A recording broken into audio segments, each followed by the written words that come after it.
this is Kristen with Kristen Stained Glass. I was going to go through some respiratory protection today because I've seen some videos of people meaning well, showing that they're using a respirator while they're working on stained glass, but I've seen them use the wrong cartridges or just not proper technique for it. So I thought this might be helpful. I worked in the chemical industry for 10 years. I spent 2.5 in the lab and the rest in environmental health and safety. And I worked in the part for hazard communication. So this is like right in my wheelhouse. So the proper way to store a respirator is in a box like this. You keep everything together. It's really tempting to hang your respirator up by its straps. You're not supposed to do that. It can stretch the straps out and you're kind of wasting your cartridge life by just leaving it out in the open. So I have a half face respirator. What this means is it covers my nose and mouth. It doesn't cover my eyes. That would be a full face respirator. So most of the things that I'm doing with stained glass don't need a full face. And that would be if you needed to also wear goggles with it. So the proper storage is in a gallon bag, keeping it sealed because you don't want to waste your cartridge life.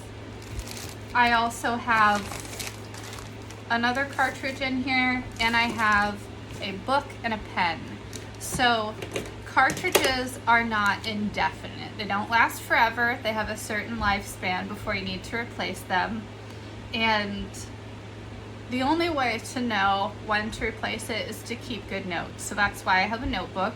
And what you do is you just say, well, I was using this respirator for an organic vapor, maybe it was acetone, for 2 hours. And then you keep track of that so you can see when you might break through your cartridge, because your cartridges aren't forever.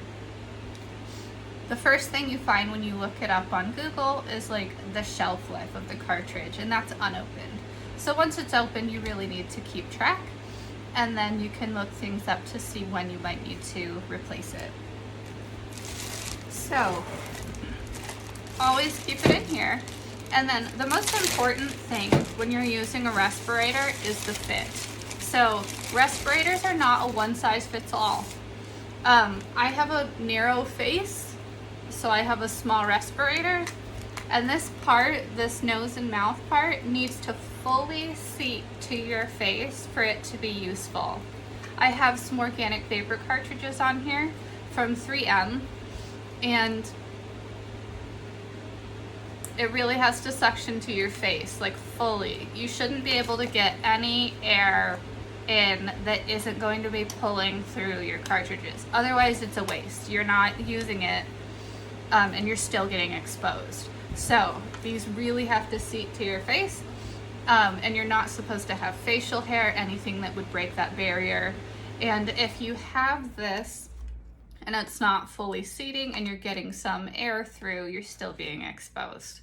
So you really have to make sure that you have the right size. If you're working in a industrial environment, they would have an entire program that's going to do fit testing, and they'll make sure that you're able to sustain it, that it's not going to cause any breathing difficulties, things like that. Make sure that it's really sealed to you, and you might have to buy a specialty size to get the right level of sealing to your face.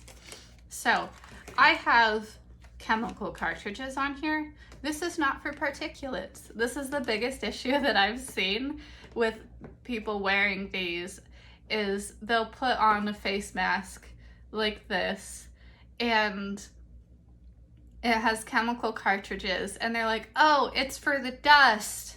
That's a different cartridge. So this is what I usually am using it for. I don't really do too much with dust, but when I am doing leaded stained glass, and that's where you have like calcium carbonate, whiting powder going everywhere, that's where you have a lot of things that you might need protection for. These are from 3M. they're a particulate filter. So these are what you would use if you're going to have a lot of dust in the air.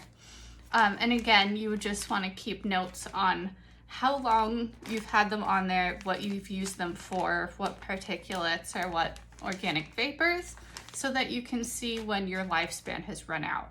So I think in general, they say it's about 220 hours, but it does depend on how concentrated was the chemical that you were exposed to, how long were you exposed to, were you storing it properly? Did you just leave it out to be exposed for a lot longer than you were wearing it? That will run it out faster.